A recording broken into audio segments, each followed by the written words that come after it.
What is going on, everyone? It's DJ Kuhl. Welcome back to another video, and in today's video we're going to be taking a look at how to play in on-key 808s without knowing anything about music theory, right? So I've been asked this question, Eric, how do I play in 808s and be able to detect sort of like the key or the notes that I gotta play from a sample?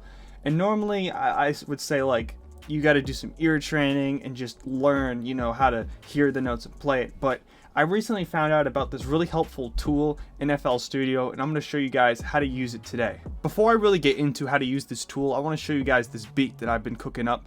It's got everything except 808s, and we're going to be adding those once I show you guys this tip. So here's the beat so far.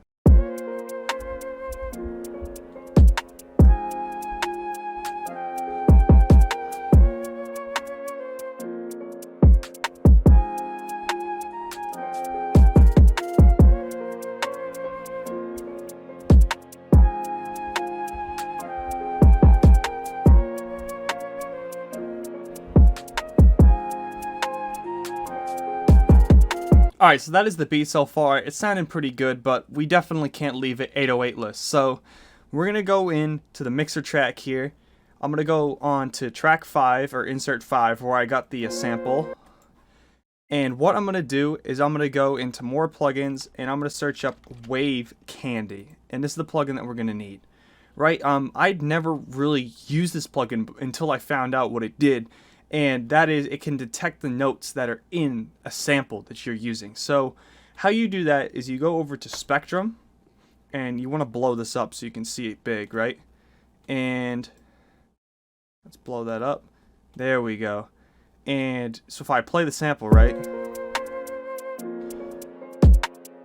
you're going to see a bunch of lines appear, right? But that's not really telling us anything. So what we got to do is we got to make this as big as possible so we can see the notes, right? So we got to turn this scale knob all the way up, and as you can see, we start seeing some piano keys. Next thing we want to do is come down to the max res here, and we want to up that to, I'm going to put it at the highest, but if your CPU, you have issues with it, you could maybe put it down here or down here. It's just, this is the best one for being able to see the notes, and you guys will see what I mean in a minute here, but basically, now when I play it, you see we start seeing notes that correspond with stuff on the keyboard, right? So basically, what we can do, I can click the freeze button here, and I can identify what notes are being played in the sample, right? So if I hover over, I line up that white line on the screen, I can see that this is a sharp or B flat. I can go down to here, and I can see this is an F. And your best bet for when you're trying to identify what 808 note you should be using with a sample, your best bet is the root note. It's not always the case, so if you put in a B flat on the 808 and, for example, if it doesn't work, you could move up to the next note. You could do an F and see if that works, or maybe another, this is another B flat, but maybe a C or something, but B flat's gonna work. I don't have the whole sample mapped out right now, so I'm gonna go in, I'm gonna map out this whole sample so that we can play it in. Alright, so I've mapped out the whole sample here. So you can see we got a lot of different chords and notes being played and whatnot. So basically what I'm gonna do now is I'm gonna go into a new pattern, right? And if you guys notice, the cool thing is that this plugin will stay on top. So I can be in the piano roll with the 808. This 808, it's a ghosty 808. It's fire. It's fire. It's really good. And basically what I can do is I can be consulting this. So B flat. And what do you know? It's on key. And we got the B flat.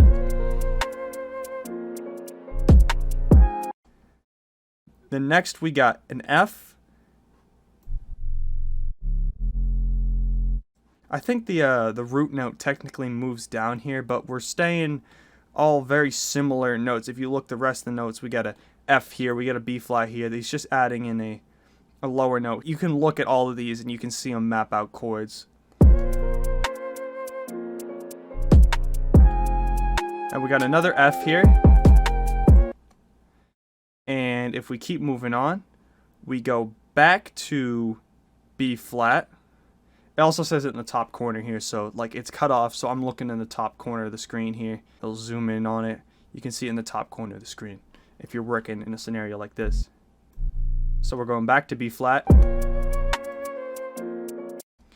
And it looks like it's doing the same exact thing that it did before. So we got the B flat, got another B flat, and then we got F again. So it just looks like it's repeating.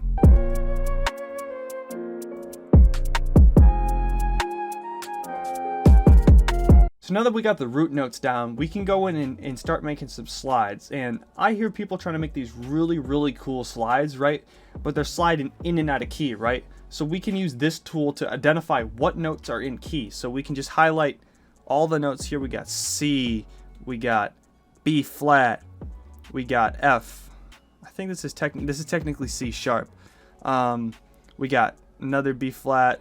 Looks like the actual C up here. You know, it can be a little finicky sometimes with these wider bands, so just be aware of that. But you can roll over and see all the notes that are being used, and you know that you can slide to that note. Alright, so I chopped this B flat into a bunch of different notes, right? So now we can add in some slides. So I'm going to first slide it up an octave, because I know that's safe, because it's just the same note, just sliding it up an octave. But then I'm going to pop onto the wave candy. I'm going to go find another note that I can slide it to. So we got C sharp, we got F. So let's try sliding it up to F. And then we can go down to C sharp. And then we got C. So let's do C as well. And that's going to sound like this. My camera keeps falling over, man. It's my first time with the new setup, so bear with me. But so that sounds pretty good. We're managing to get those slides without going out of key. Alright, so I'm going to do the same thing that I just did with this F here, and we can go pick some different notes. So I'll slide it up to an octave again first, because, you know, that's always safe. And let's go pick some new notes here. So we got E flat if we want to. We could like slide down. So we got F, E flat. We can go back to that C sharp that we were at before. C. And let's go see what note is safe. Again. Let's do B flat. So it'll sound like this. Yeah, so we're staying in key and we're managing to slide down and play notes that are just not in the chord. And that's what a lot of drill producers do. They manage to do these slides, they're staying in key, but they're not playing notes that are in the chord. A little side note too, how to get rid of the wave candy. What you want to do is you want to come in and click this button here, the visible button, and then it just goes away. So you can go back to working on your project normally. Alright guys, so I did a little more work and I've actually finished the 808 pattern, so I'm going to play the full completed thing for you.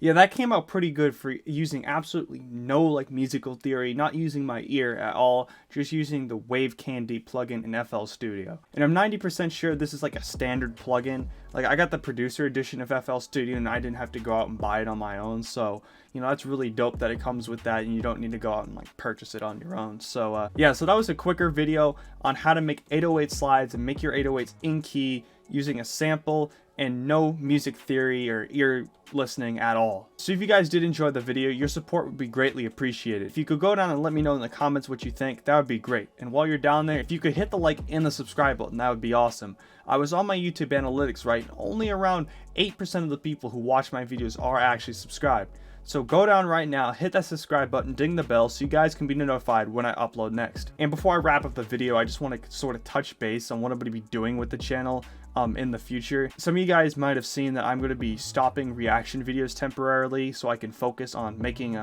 tutorial videos for you guys. And that's just because I just felt really rushed having to upload 2 videos a week, you know what I'm saying?